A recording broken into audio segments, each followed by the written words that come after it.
अस्सलाम वालेकुम नाज़रीन, मैं Saad Abbas Bhatt high court program कानून क्या कहता है के साथ हाजिर खिदमत हूँ। नाज़रीन, आज 2 से 3 मौज़ूआत को डिस्कस करने की कोशिश करेंगे, उसके बारे में जानने की कोशिश करेंगे कि कानून और आइन इनके बारे में कहता क्या है। एक तो हम बात करेंगे कि मखसूस नशिस्तों के रिव्यू पटिशन जो है ऑनरेबल सुप्रीम कोर्ट के सामने ज़ेर समात है। आज इसके ऊपर जो है वो गुज़श्ता रोज़ भी गालबन जो है वो सुनवाई हुई। क्या जो है वो दोनों साइडों के ऊपर आर्गूमेंट है, क्या पीटीआई को दोबारा जो है मखसूस नशिस्तें मिलने के चांसेस हैं। सुन्नी इत्तेहाद कौंसल जो कि पटिशनर थी उसको बाला ताक रख के रिलीफ किस कानून और आइन की कौन सी शिक के तहत जो है वो पीटीआई को दिया गया। दूसरी जानिब क्या आर्गूमेंट है। इलेक्शन कमीशन ऑफ पाकिस्तान जो है उसका ये कहना है कि पीटीआई सुप्रीम कोर्ट के सामने मौजूद थी, उसने कभी भी मखसूस नशिस्तों की तलब का इजहार नहीं किया, कभी भी उन्होंने उस तरह से जो है वो अपनी पटिशन फाइल नहीं की, किसी फोरम पे ये बात नहीं हुई। किस कानून के तहत उनको रिलीफ दिया गया। दूसरी जानिब मुख्तलिफ फ्रीकैन जो है उनको भी अपने सिनॉप्सिस अपने जो है वो पॉइंट्स जमा कराने का कहा गया गुज़श्ता रोज़, वो भी जमा करवाए गए। आज इलेक्शन कमीशन ने भी अपना जवाब जो है वो बासाब्ता जमा करवा दिया। क्या क्या जो पॉइंट्स हैं उसके अंदर उन्होंने गर्दाने, किन किन चीज़ों को उन्होंने जोर के साथ कहा, सब पे बात करेंगे और देखने की कोशिश करेंगे कि किस तरह से लॉयर जो है वो एक कलीदी किरदार अदा करते हैं एक कोर्ट को असिस्ट करने के लिए, जिससे किसी मुल्क की जो है वो एक तकदीर बदलती है, तकदीर बनती है, तकदीर आगे की तरफ जाती है। और दूसरा हम बात करेंगे कि जनाब क्रिप्टो करेंसी जो है उसको लेकर एक बहस जो है वो आजकल हम सुनने में आती है कि जनाब क्रिप्टो करेंसी क्या कानूनी तौर पर अलाउड है, क्या ये जो है वो इसकी इजाज़त देता है कि कानून के आप क्रिप्टो करेंसी का कारोबार कर सके। क्रिप्टो करेंसी है क्या। दुनिया कहती है कि जनाब किसी ने इतना पैसा कमा लिया, किसी शख्स ने जो है वो जो है ऑनलाइन इतने पैसे कमा लिए। क्या हमारा कानून इसको कोई बैकिंग देता है, कोई तकवीत बख्शता है, क्या इसके पीछे कोई कानून है। स्टेट बैंक ऑफ पाकिस्तान के कुछ सर्कुलर हैं जो कहते हैं कि क्रिप्टो करेंसी जो है वो कानूनी तौर पर अलाउड नहीं है। अगर नहीं है तो फिर क्रिप्टो करेंसी के मुतालिक जो है जो एक अंजुमन बनी या एक जो कमेटी बनी जो प्राइम मिनिस्टर को असिस्ट करते हैं उनके एडवाइज़र, वो किस कानून के तहत बनी। क्या एग्जीक्यूटिव ऑर्डर काफ़ी है इस मामले को आगे चलाने के लिए, या इसके लिए बाकायदा कानून साजी होनी चाहिए। दुनिया में कितने ममालिक हैं जिन्होंने क्रिप्टो करेंसी या दूसरी जो हमारी करेंसी है उनको लीगलाइज किया है। कहा जाता है कि सिर्फ एक मुल्क है, शायद वो भी ये सोच रहा है कि उसको अंडू किया जाए। क्या मामला है कानूनी और आइनी पिराए में, इनको देखेंगे। और हम एक सर्कुलर की भी बात करेंगे। ऑनरेबल सुप्रीम कोर्ट ने एक सर्कुलर जो है वो जारी किया है जिसके अंदर उन्होंने कहा है कि पहले दिन कोई भी जो लॉयर हैं वो अपनी पिटिशन फाइल करें तो उसके अंदर इस चीज़ का ध्यान रखें कि पहले दिन बताया जाए कि इसके अंदर इसकी वेरिस को यानी इसकी कॉन्स्टिट्यूशनैलिटी को, कि कोई जो है वो ऐसा पॉइंट है जो आईनी बेंच के सामने भेजना चाहिए, पहले दिन उसको इंडिकेट करना चाहिए। क्या ऑनरेबल हाई कोर्ट के सामने भी कोई ऐसा सर्कुलर मौजूद है, उधर क्या प्रैक्टिस है, अगर नहीं है तो किस तरह से होनी चाहिए, इस इंफॉर्मेशन को भी डिस्कस करेंगे। स्टूडियो में ज्वाइन करेंगे, किसी तारुफ के मुहताज नहीं है, बेशुमार दफ़ा आप उन्हें मेरे प्रोग्राम में देख चुके हैं। मेहर मोहम्मद इकबाल साहब advocate supreme court of Pakistan है। एक जो है वो अच्छा तजिया करते हैं, कानूनी पहलू जो है उसको भी मद्देनज़र रखते हैं और लीगल एक्वमेंट के मालिक हैं, बेशुमार पटिशन कर चुके हैं और अच्छा एक जो है बोलने का अंदाज भी जानते हैं। उनकी मौजूदगी का फ़ायदा उठाएंगे और टेलीफोन पर भी मुझे कुछ मेरे मेहमान आज ज्वाइन करेंगे जिनके अंदर मियाँ साहब जो है वो अभी शामिल होंगे। मैं इकबाल साहब आपसे गुफ्तगू का आगाज़ करना चाहूँगा।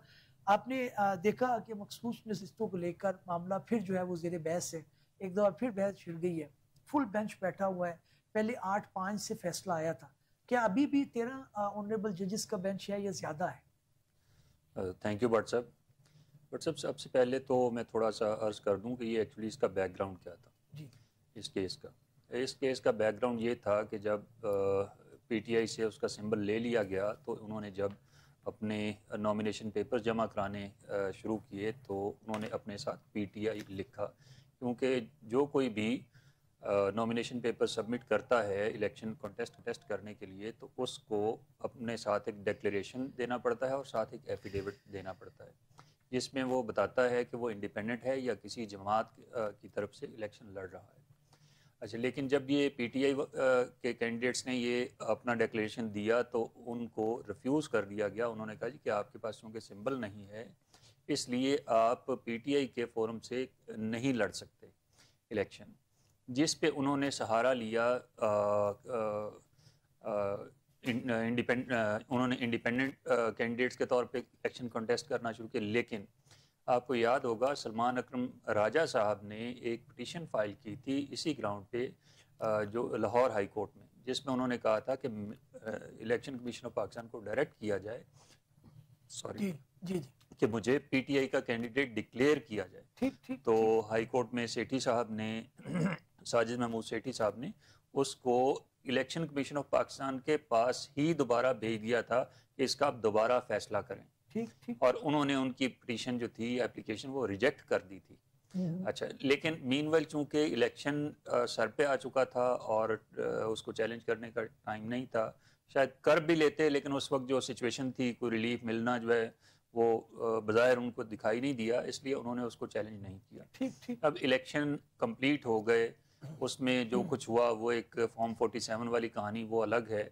लेकिन जो फिर भी इसके बावजूद जो पीटीआई के कैंडिडेट्स जीत गए या कुछ लोगों ने इंडिपेंडेंट इलेक्शन जीत लिया, लेकिन अब चूंकि पीटीआई के साथ वही सिचुएशन चल रही थी, इसलिए उन्होंने सुन्नी इत्तेहाद काउंसिल के साथ इल्हाक किया और सुन्नी इत्तेहाद उनके बिहाफ पे आगे बढ़ी और जो इंडिपेंडेंट पीटीआई के कैंडिडेट्स जो इंडिपेंडेंट सीट्स पे जीते थे, जो एक्चुअली जिन्होंने डिक्लेरेशन नहीं दिया था, उन्होंने सुन्नी इत्तेहाद काउंसिल को ज्वाइन कर लिया। ठीक।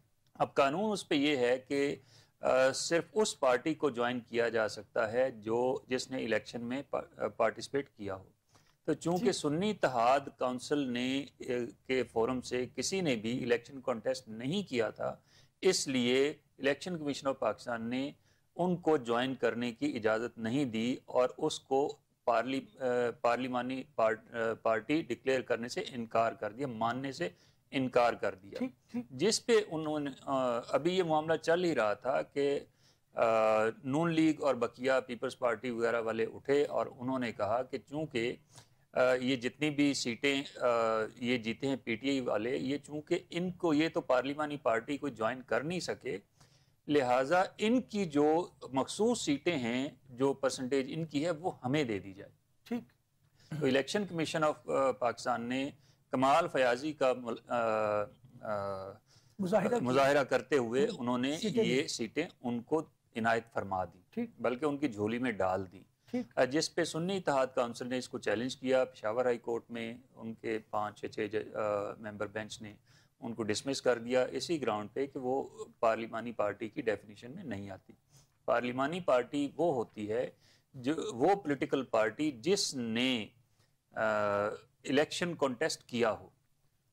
ठीक है। तो चूंकि उन्होंने इलेक्शन कॉन्टेस्ट नहीं किया था, बल्कि सुन्नी इत्तेहाद काउंसिल के जो चेयरमैन थे उन्होंने खुद भी आज़ाद हैसियत में इलेक्शन लड़ा था, जो उस वक्त के हालात थे उसको सामने रखते हुए। जी।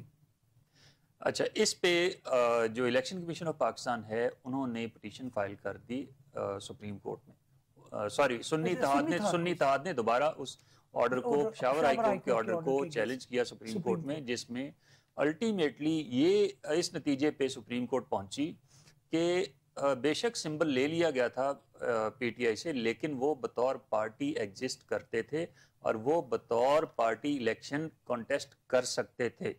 सिर्फ उनको जो उनका सिंबल था जो एक पर्टिकुलर वो उससे ले लिया था।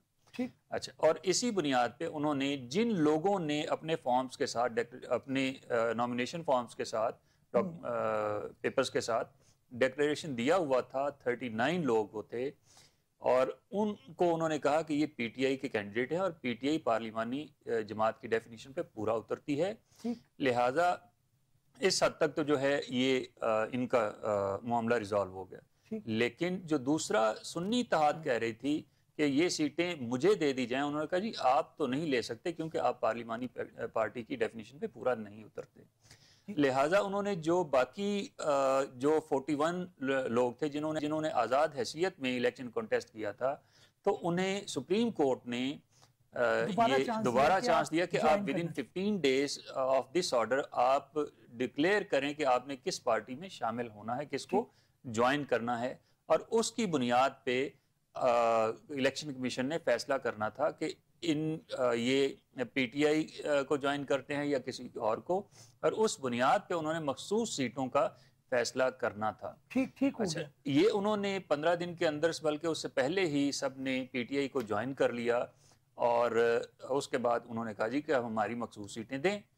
लेकिन आज के दिन तक वो हट धर्मी का मुजाहिरा किया जा रहा है इलेक्शन कमीशन ऑफ पाकिस्तान जी, इलेक्शन कमीशन ऑफ पाकिस्तान की तरफ से। जी, मैं यहीं पे अर्ज करता हूँ बैकग्राउंड, और बजाय इसके कि वो इस ऑर्डर, सुप्रीम कोर्ट के ऑर्डर को इम्प्लीमेंट करे, हट धर्मी का मुजाहरा करते हुए उन्होंने रिव्यू पिटीशन फाइल कर दी, और उनके साथ नून लीग ने भी और पीपल्स पार्टी ने भी, और एक और कोई इस तरह का फोरम है कोई खवातीन को रिप्रेजेंट करने वाला, उसका मुझे नाम ज़हन से निकल गया, उन्होंने भी चैलेंज किया जी। पॉइंट आ गया। एक बात सर, मैं आपकी तरफ वापस आऊंगा, यहीं से मैं ज्वाइन करूंगा। नाज़िर, मैं ज्वाइन किया है मियां इरफान अकरम साहब ने, advocate supreme court of Pakistan है, उनसे भी जानने की कोशिश करते हैं कि ये जो मखसूस नशिस्तों का मामला है, इसको वो किस तरह से देख रहे हैं। मियां साहब, बहुत शुक्रिया आपके वक्त का। अच्छा मियां साहब, आवाज मेरी आप सुन पा रहे हैं? जी बिल्कुल सर। अच्छा मियां साहब, मखसूस नशिस्तों को लेकर जो है ऑनरेबल सुप्रीम कोर्ट के सामने मामला ज़ेर समात है। पिछला जो फैसला आया था वो 8-5 से आया था। तनकीद का जो नुक्ता है वो आपके सामने है। वो कहते हैं जी कि पीटीआई जो है उसने वो जो मांगा नहीं था उसको दे दिया गया। दूसरी साइड पे आर्गूमेंट ये है कि जनाब जाहिर है आर्टिकल 187 है जो ये बताता है कि ऑनरेबल सुप्रीम कोर्ट एक मुकम्मल इंसाफ करने वाला इदारा है, तो इसलिए उनको ये चीज़ से कतई नज़र के क्या मांगा था क्या नहीं मांगा, वो 187 के तहत फैसला कर सकते थे। किस तरह से देखते हैं मामले को? सर, जो व्यू पिटीशन है यही चीज दोबारा अपने रखूंगा कि जो चीज नहीं हो कि उसको वो नहीं डिसाइड कर सकते थे। लेकिन आपकी बात ठीक है कि 187 में सुप्रीम कोर्ट के पास एम्पल पावर मौजूद है कि अगर कोई चीज अगर मांगी भी ना गई हो और अगर सुप्रीम कोर्ट उसको खुद इन क्वेश्चन करके और उस पर उसमें जो था वो तमाम चीजें करके, जैसे कि ऑलरेडी ये चीज हो चुकी है कि जो निशान किया गया जाति की कि उन्होंने जो जजमेंट थी जिसमें निशान छीन किया था वो गलत डिसीजन था। उसके बाद उन्होंने बेशक एफिलिएशन थी वो पीटीए के साथ और वो लोग के ही नुमाइंदे, और उसके बाद उन्होंने बाकायदा जीत के इत्तेहाद अलग पार्टी थी कोई रिप्रेजेंटेटिव नहीं थी, सुन्नी इत्तेहाद को ज्वाइन की। अब मामला पीटीए का या सुन्नी इत्तेहाद का क्या क्वेश्चन है, तो जब सुन्नी इत्तेहाद ने आपको रिप्रेजेंट किया लोगों के बाद सुन्नी इत्तेहाद किया था, तो उन्होंने कहा कि अगर तो ऑलरेडी जो है वो तो डिक्लेयर्ड है, उसके अलावा हैं वो अपना 15 दिन डिक्लेरेशन वो कौन सी बात उस पीटीआई द्वारा अप्रूव कर दिया गया और तमाम लोगों ने लिख के दे दिया कि हाँ मानते थे, और पीटीआई पार्टी रिप्रेजेंट को, तो उसमें बड़ा स्टेट फैसला था कि इम्प्लीमेंटेशन कर प्रोवाइड किया है, लेकिन क्योंकि रिव्यू पर करके रिव्यू पेंडिंग था की वजह से अभी इस 26वीं तरमीम वो एक्ट कर रहे के तौर पे भी उनकी वोट कर सकते हैं। उसने कायदा जो एक सुप्रीम ऑर्डर था जो इम्प्लीमेंट है, ये कहा जब रिव्यू का फैसला था तब तक हम फैसले को इम्प्लीमेंट करें। तो आज रिव्यू जो है वो शुरू हो गई है। होपफुली के जजेस हैं वो बातों की मदद करके पिछले फैसले कोई ऐसा फैसला। अच्छा ये सब ये बताइएगा, आपका पॉइंट आ गया। ये बताइएगा कि रिव्यू पिटिशन के अंदर कितना मार्जिन होता है ऑनरेबल बेंच के पास, और क्या ऐसी नज़ीरें मौजूद हैं कि रिव्यू पिटिशन में मामला बरक्स हो गया हो, क्योंकि इसके अंदर बहुत सारे ऑनरेबल जजेस वही हैं जिन्होंने जो है वो 12 जुलाई का फैसला दिया है ऑलरेडी। लेकिन दो जज उसको रिव्यू करके, तो एक तो पहली बात ठीक। दूसरी बात, रिव्यू का स्कोप बहुत लिमिटेड। अगर जब रिव्यू फाइल अपने क्लाइंट के रिव्यू का स्कोप बहुत लिमिटेड है, और इसमें कोई ऐसा टास्क बिल्कुल ही कर, लेकिन यहाँ पर अब क्वेश्चन बदल के अब ये एक फॉर्मेशन कॉन्स्टिट्यूशनल बेंच पर, और कुछ फॉर्मेशन एक पर्पस की कॉन्स्टिट्यूट की गई ताकि फैसले गवर्नमेंट के खिलाफ उनको की तरह से वर्क करके गवर्नमेंट के हक में करवाए गए। और एक बहुत अच्छी सिचुएशन है, लोगों का जुडिशरी के ऊपर लोगों को सब नजर आ रहा है, और उसके टोटल ना सिर्फ गवर्नमेंट की है बल्कि ये किया जा रहा है। तो अब सुप्रीम कोर्ट उन्होंने अपनी फैसलों को कानून के मुताबिक होना चाहिए। बिल्कुल बिल्कुल बिल्कुल ठीक है मियां साहब, बहुत शुक्रिया आपके वक्त का। इंशाल्लाह आइंदा भी आपको जो है वो जहमत देते रहेंगे। इकबाल साहब, मैं वापस आपकी तरफ आना चाहूँगा। बैकग्राउंड आपने बताया है सारे मामले का, और आप ये बताइएगा कि जो इलेक्शन कमीशन है उनका पहला जो इतराज़ जो आया है वो ये कहते हैं कि जनाब जो रिलीफ नहीं मांगा गया था वो दिया गया। 187 का वो ये कहते हैं कि इसके ऊपर सैयद मंसूर अली शाह साहब और ऑनरेबल जो है वो दूसरे हमारे जो जज हैं उनके ऑलरेडी इसके ऊपर पॉइंट ऑफ व्यू मौजूद है, जिसके अंदर उन्होंने शायद कोई ऑपोजिट बात की है। बट सबसे पहले तो इस बात का मैं जवाब को मैं एड्रेस करना चाहूँगा कि इलेक्शन कमीशन ऑफ पाकिस्तान होता कौन है रिव्यू पिटीशन में जाने के लिए।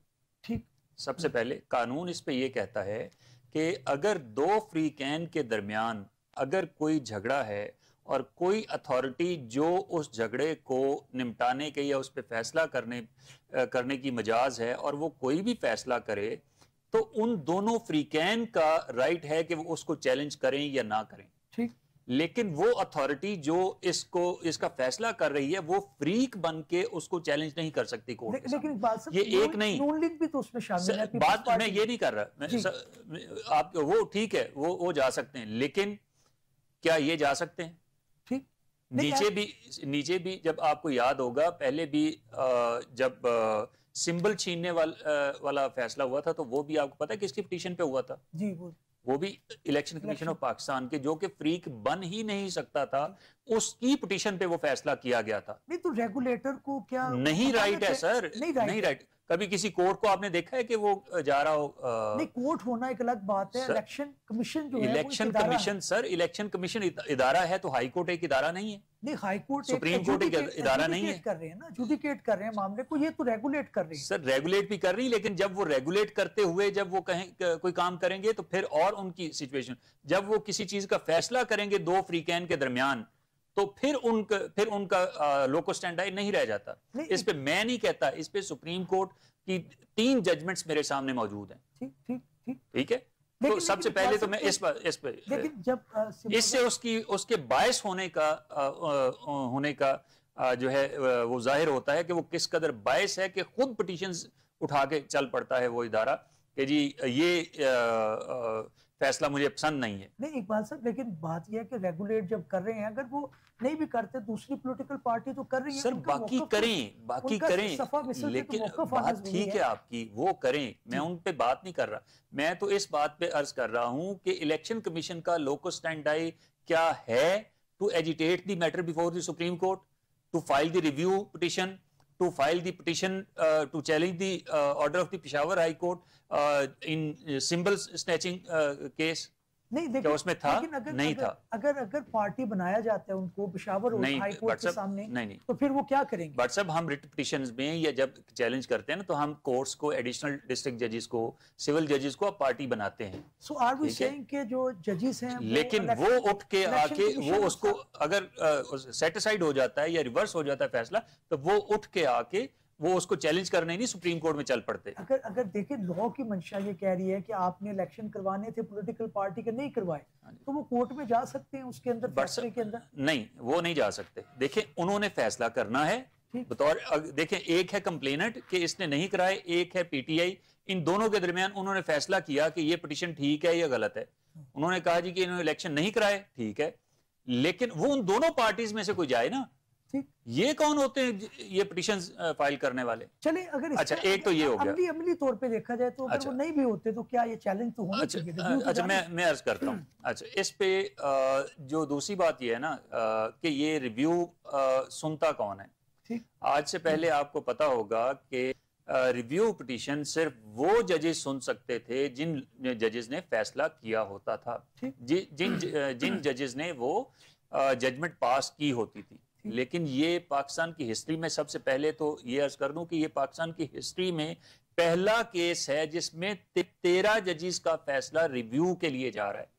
अच्छा, उससे बढ़ के उस पे मुस्तजाद ये कि आप देखेंगे कि इसमें 7 जजेस नए हैं जो पहले नीचे वाले फैसले का हिस्सा नहीं थे। वजह वो कहते हैं जी कि इसमें जो कॉन्स्टिट्यूशनल बेंच है, लिहाजा रिव्यू उसने सुनना है। ठीक है, लेकिन अच्छा, इसमें जबकि आयशा मलिक साहिबा और एक और जज साहब वो इन लिमनी इसको खारिज कर चुके हैं, इसलिए वो इसका इस वक्त हिस्सा नहीं है। वो उन्होंने पहली तारीख पे ही, जब ये हेयरिंग के लिए 13 मेंबर्स बेंच के सामने ये फिक्स हुआ, उन्होंने पहली तारीख पे ही उन्होंने इसको डिसमिस कर दिया और अपना फैसला सुना दिया। और मजे की बात यह है कि उन्होंने अपना फैसला दिया और सुप्रीम कोर्ट की वेबसाइट पे उसको नहीं चढ़ाने दिया गया। उस पे उन्होंने बाकायदा कंप्लेंट की चीफ जस्टिस पाकिस्तान को, लेकिन वही मुजरिमाना खामोशी जो है वो उस पे इख्तियार की गई। अच्छा, प्रोसीजर चीजें आपने बताई हैं, एक तो ये है कि ये नहीं होने चाहिए थे, नए जजेस वही सुनते। अच्छा, ये मयूब चीजें हैं, लेकिन बात ये है कि साहब 187 के ऊपर already honourable justice Mansoor Ali Shah साहब का व्यू मौजूद है, मुनीब अख्तर साहब का भी व्यू मौजूद है। अब उससे डिविएट करके एक नया फैसला आता है तो जाहिर है उसके पॉइंट्स तो वो इलेक्शन कमीशन बताएगा ना कि जनाब ये आप किस तरह कर सकते हैं, क्योंकि पीटीआई ने उसके अंदर इल्तिजा नहीं की, पीटीआई को सुन्नी इत्तेहाद कौंसिल से एकदम से मिक्स कर दिया गया। नहीं, वैसे मिक्सअप नहीं किया गया, मिक्सअप नहीं किया गया। बात ये है कि क्या कोई 13 रुकनी बेंच का कोई फैसला है पहले? अगर तो 13 रुकनी या इससे ज्यादा का कोई फैसला मौजूद है तो वो इसको ओवर रूल करेगा। देखें, जजमेंट्स आती भी रहती हैं, वो ओवर रूल भी होती रहती हैं, व्यूज आते भी रहते हैं, लेकिन ओवर रूल भी होते रहते हैं। ठीक है, अब जबकि आर्टिकल 187 में कैटेगोरिकली लिखा हुआ है कि सुप्रीम कोर्ट के पास इख्तियार है कि वो कोई भी डायरेक्शन दे सकती है, कोई ऑर्डर पास कर सकती है, कोई जजमेंट दे सकती है for the sake of justice, for the complete justice between the parties. अच्छा, एक इतराज और आ रहा है, वो कह रहे हैं कि 14 सितंबर और गालबन 18 अक्टूबर की वजाहतें आई ऑनरेबल सुप्रीम कोर्ट की तरफ से, वो फुल बेंच ने नहीं सुनी, 13 रुकनी बेंच ने सुनी, उसके अंदर गालबन सिंगल बेंच ने वो वजाहतें दी जिसके अंदर राइट ऑफ हियरिंग भी नहीं मिला। इस पे क्या कहें?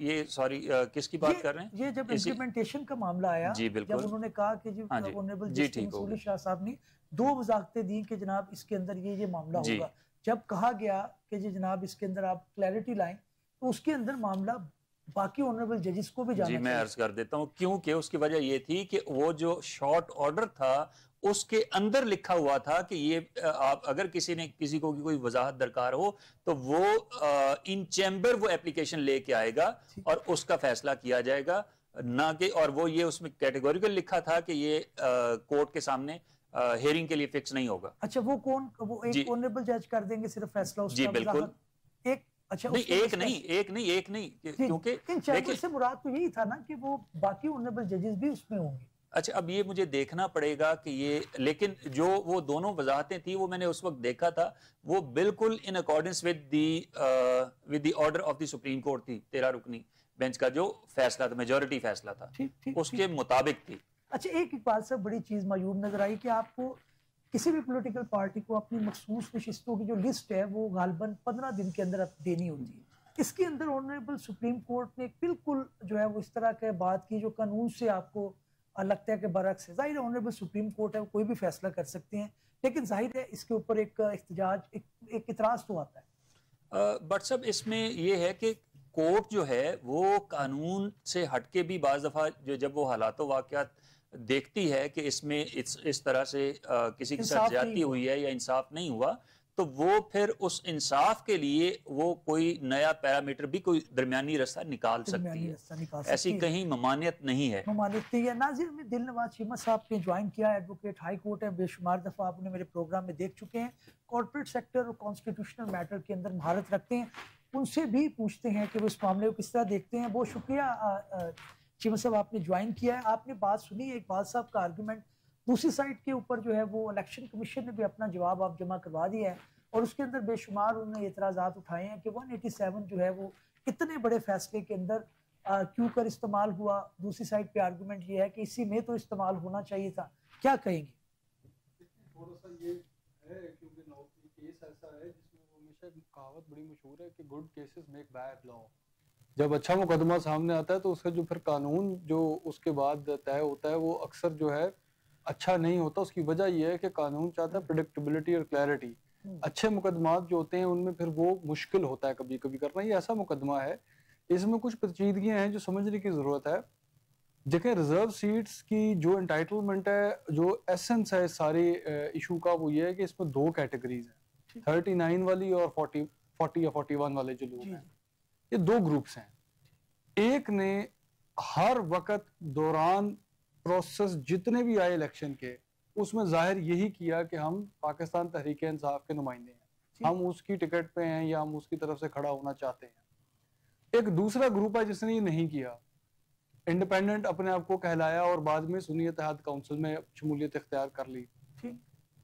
अब सवाल ये बनता है कि जिस बंदे ने हमेशा अपने आप को पाकिस्तान तहरीक इंसाफ का ही जाहिर करना चाहा, लेकिन इलेक्शन कमीशन ने या इंतजामिया ने उसको इजाजत नहीं दी या वो कर नहीं पाया किसी वजह से, उस टिकट पे कंटेस्ट या सिंबल की कंफ्यूजन थी, उसका तो केस बहुत फर्क हो गया ना उस शख्स से जिसने अपने आप को कभी पाकिस्तान तहरीक इंसाफ का जाहिर ही नहीं किया कैंडिडेट। हुआ क्या कि सुप्रीम कोर्ट के फैसले में दोनों को एक फुटिंग दे दी गई, आप अब जमा करवा दें। ठीक, अब देखें, ये सुनते सारी आपको एहसास होना शुरू हो जाएगा कि इससे बहुत कॉम्प्लिकेशंस अराइज करती हैं। नंबर वन तो दो ग्रुप्स को आपने एक फुटिंग पे कर दिया। सेकेंडली, क्या ये पॉसिबल है कि जिन लोगों ने पहले अपने सिंबल्स जो हैं या अपनी टिकट्स या अपनी जो पार्टी एफिलिएशन है जाहिर नहीं की, और आइन में और इलेक्शन एक्ट में एक तरीकेकार है उसका, कुछ दिन मुकर्रर है, 15 दिन उसके अंदर करना है, अब आपने नहीं किया, अब इतना वक्त गुजर गया जी, और मुकदमे के दौरान भी गालबन कभी आपने इजहार नहीं किया ये, तो अब आपको इजाजत दे दी जाए कि अब आप जाए, आपका जिसका दिल करता है उसका टिकट लगा दे साथ और अपना एफिडेविट लगा दे साथ, और इलेक्शन कमीशन को पाबंद किया कि आप इनको कंसिडर करेंगे ये उस पार्टी से आए हैं हाउस में। अब ये देखें, not to take any particular side, लेकिन जाहिर है इसमें लीगल कॉम्प्लिकेशंस तो राइज हो रही हैं। एक बात मैं चीमा साहब ये आपसे जानना चाहूंगा, 15 दिन के बाद आपने करना और एक गवर्नमेंट बन जाने के बाद आपने करना, यही तो बात है, जमीन आसमान का बहुत फर्क है। तो जो ज्यादातर अक्सर जो राय थी जजेस की, और ये इम्पोर्टेंट पॉइंट है कि जो दो बड़े ग्रुप थे जजेस के, उनमें भी अक्सरियत का यही व्यू था कि पाकिस्तान तहरीक इंसाफ हमेशा एक पार्टी मौजूद रही है, पार्टी तो डिसॉल्व नहीं ना हुई, उसका एक प्रोसीजर है खास कानून में, वो तो कभी भी इख्तियार नहीं किया गया, सिंबल उसको अलॉट नहीं किया गया था। अनफॉर्चुनेटली इसके वजह से बहुत कंफ्यूजन पैदा हुई, और ऐसी चीजों में हमारे जो है ना सिस्टम में अनफॉर्चुनेटली आप आसानी से वजाहत भी नहीं ले सकते। हमारे इदारे आपको क्लियरली बताते भी नहीं है, भाई उसी वक्त बता देते कि आप अपना सिंबल देंगे तो आप उसके नॉमिनेशन पे कंटेस्ट कर सकते हैं, लेकिन ये क्लैरिफिकेशंस भी ऑब्वियसली लैकिंग थी। खैर, उस इलेक्शन में और बहुत सारी चीजें थी जिसके अंदर अभी इस वक्त हम नहीं जाते। There is a lot of things you can discuss about how that election was conducted. Point is this कि ultimately there has to be something, आपके ऊपर भी तो एक ओनस है। आपको अगर इजाजत नहीं मिल रही, आपकी कंटेंशन या आपकी जो ग्रीवियंस है वो तो यही है, मुझे इजाजत नहीं दी, इदारे ने मेरे साथ ताउन नहीं किया, मुझे मौका नहीं मिला वगैरह वगैरह। लेकिन हर मौके पे आपने तो अपने आप को जाहिर करना है, मैं पाकिस्तान तहरीक इंसाफ का ही नुमाइंदा हूँ। अगर आप ही नहीं करते तो आप फिर उस कैटेगरी में कैसे चले जाएंगे जिस कैटेगरी में वो लोग हैं जो हर वक्त करते रहिए।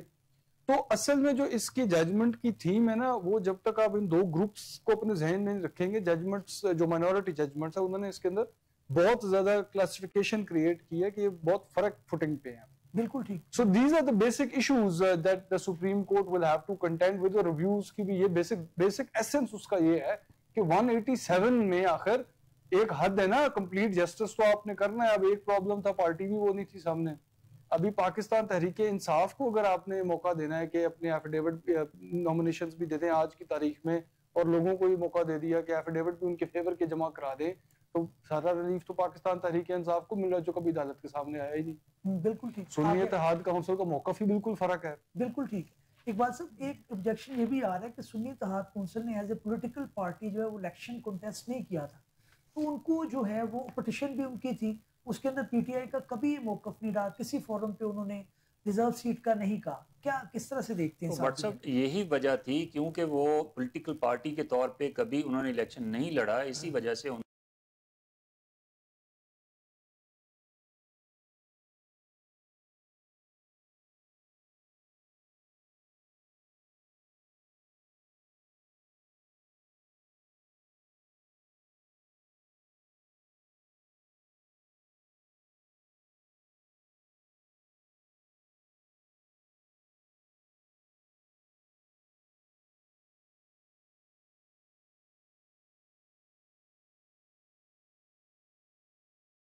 लेकिन एक बात सर, रूल्स तो ये कहते हैं जब हम नीचे ट्रायल कोर्ट को या फिर हाई कोर्ट में कोई मामला हो तो हम कहते हैं जी ऊपर सुप्रीम कोर्ट में पेंडिंग है, वो हमें रूल बताते हैं कि इसके तहत अगर आपका स्टे नहीं है तो उसको मैं रोक नहीं सकता। तो जी दुरुस्त बात है, रेमेडी खत्म होगी। जी बिल्कुल आप दुरुस्त कह रहे हैं। और अभी भी यही जो हम पहले थोड़ी देर पहले हम ये रिजर्व सीटों वाली बात कर रहे थे, तो बेशक रिव्यू पिटीशन पेंडिंग थी तो क्यों नहीं उन्होंने इम्प्लीमेंट किया?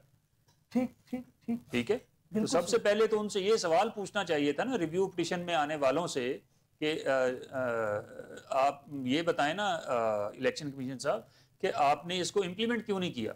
हमने तो आपको नहीं रोका, स्टे तो नहीं दिया। रिव्यू के अंदर कुछ स्टे हो गया हुआ है? नहीं, बिल्कुल नहीं हुआ, बिल्कुल भी नहीं। अच्छा चीमन साहब, आप मेरी इसमें एक तजवीज़ है भट्ट साहब आपके सवाल से पहले। मैं समझता हूँ बात इस तरफ चली जाने लगी है कि हमारे मुल्क में ना बहुत सारे अक्सरियत के लिए high courts are the courts of last relief.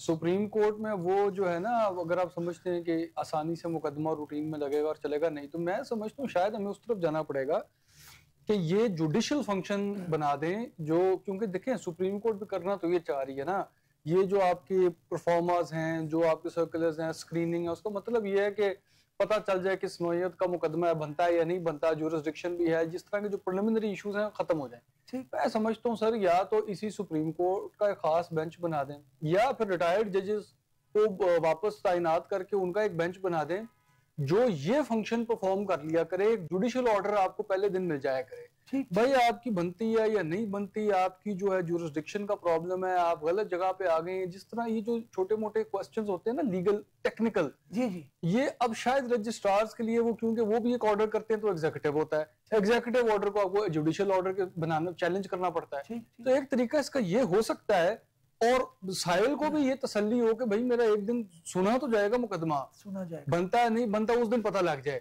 और अगर छोटा मोटा बेल स्टे होना भी है वो उसी दिन हो जाए। भाई आप ना दें स्टे, आप नहीं दें बेल ना, लेकिन पता तो चले अगले को। बिल्कुल ठीक, इस तरह तो नहीं है कि आप बेल और स्टे पे ही बैठे हैं 2-2, 3-3, 4-4 साल। बिल्कुल ठीक, पॉइंट आ गया। नाज़रीन, कोशिश की कि तीनों मौज़ूओं के बारे के अंदर जो है वो शहर हासिल गुफ्तगू की जाए और उसके अंदर ये बताया जाए कि कानून इसके बारे में क्या कहते हैं। बहरहाल हम एक इर्तिका के मरहले से गुजर रहे हैं और इंशाल्लाह एक दिन मामला मज़ीद बेहतरी की तरफ जाएंगे और ऑनरेबल सुप्रीम कोर्ट के अंदर भी जो मामला ज़ेर समाअत हैं उनकी समाअत जो है मुकर्ररा वक्त पर होगी। इस उम्मीद के साथ प्रोग्राम का इख्तिताम करते हैं। अगले एपिसोड में इंशाल्लाह हाज़िर खिदमत होंगे, तब तक ले इजाज़त दीजिए। अल्लाह हाफ़िज़।